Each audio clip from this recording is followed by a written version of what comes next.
Welcome back sa aking YouTube channel, Jeremy's TV Manila. Like, share, and subscribe. So, Lunes na naman po, no, for today's reflection. Marami na namang humarap sa hamon ng buhay, no?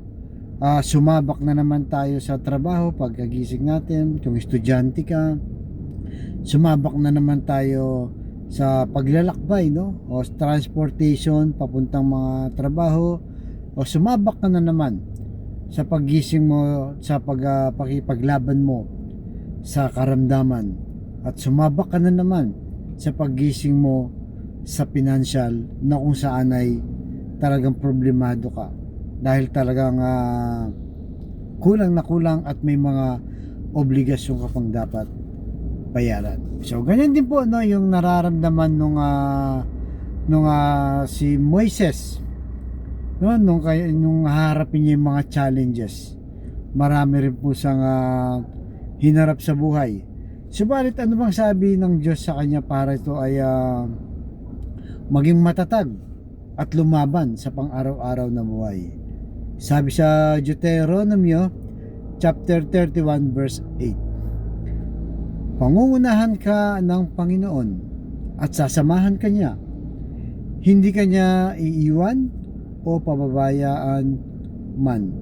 Kaya huwag kang matakot ni panghinaan ng loob. So napakagandang mensahe po, no, para ito sa mga dumaranas sa ating lahat to, no, ng mga pagsubok, no, kasama niya yung ating bansa. Sa ngayon ay dumadaan po tayo sa matinding pagsubok, partikular sa ating gobyerno ngayon na kung saan ay talagang talamak at talagang binabatikos dahil sa korupsyong nangyayari, partikular sa flood control corruption, di ba?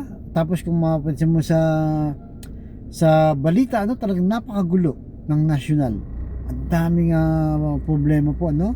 Pero huwag po tayong mawalan ng pag-asa dahil kung mga mamumuno sa atin ay tatalima lang talaga at susunod sa Diyos, ay i-priority si Lord, no? Kaya ang God first po tayo, no, tayo mga Iskoyans, na unahin muna kung ano yung tama, no?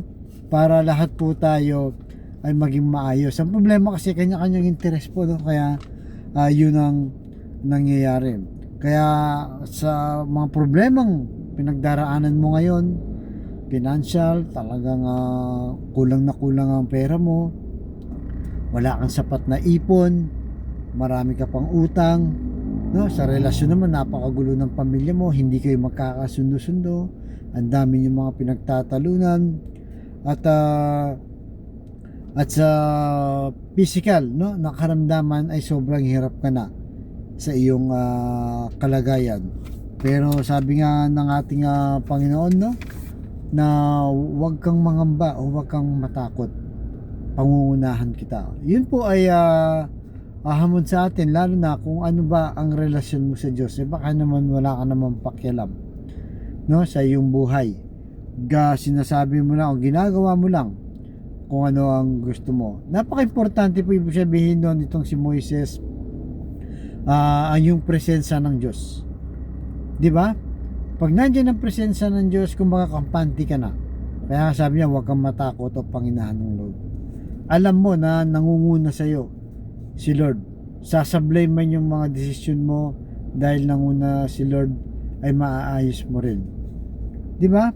So, ganyan po, no? Ibig sabihin niyan, lumapit tayo sa Diyos para pangunahan ng ating buhay sa kabila, no, ng mga kinakaharap natin pagsubok at mga suliranin sa buhay. So, minsan kasi akala natin hindi sumasagot si Lord, no? Kahit silent sa, hindi ibig sabihin absent po. Alam ni Lord, no, kumikilos siya. Kahit natutulog ka, kumikilos na ang ating Panginoong Yesus. Kaya pagising mo, kailangan talagang mangibabaw, no? Una, magpasalamat ka muna. Siyempre, salamat Lord, buhay pa ako. Alam mo kung sasamahan mo ko sa aking pagsubok ngayong araw na ito. At alam kong hindi mo kami pababayaan dahil ikaw na mismo ang nagsabi na pangungunahan mo kami. Kaya yan po ang lagi nating ilagay sa ating puso't isipan sa araw-araw po na ating pamumuhay, Paggising mo pa lang, manalangin ka na, magpasalamat ka na, Lord, pangunahan mo ako. Dahil alam naman po natin, tayo mga tao, hindi tayo perfecto. No, magdidesisyon tayo sa araw na to. Kung unahin natin sa panalangin, kahit medyo sablay ang desisyon, baka itatama ni Lord, no?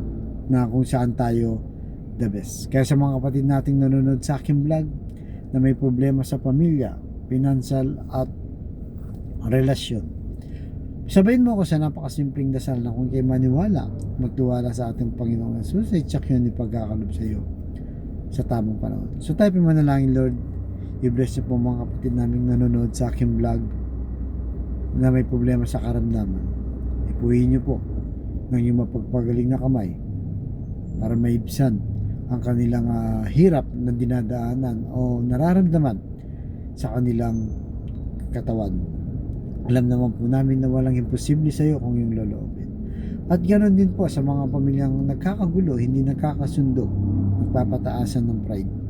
Ipuhin niyo po ng kanilang mga puso na maging mapagkumbaba, mapagpatawad at higit sa lahat mapagmahal sa bawat miyembro ng pamilya. Ganoon din po sa financial, Lord, na kailangan po namin lahat. Lalo na po, pangunahan niyo, Lord, yung mga kapatid namin walang-wala talaga. Na ultimo pambili ng 1 kilo lang ng bigas, ng ulam, at kung ano na po mga bayarin, ay talagang namumblema po. I-bless niyo po ang aming hanap buhay para sa aming mga pamilya. Patawarin niyo po kami sa aming mga kainahan at kasalanan. Ang lahat ng hiniling namin sa matamis na pangalan ng ating Panginoong Jesus. Amen and amen. To God all be the glory. Sa ngalan ng Ama, ng Anak, ng Diyos, Espiritu Santo. Amen. Thank you very much po, and God bless.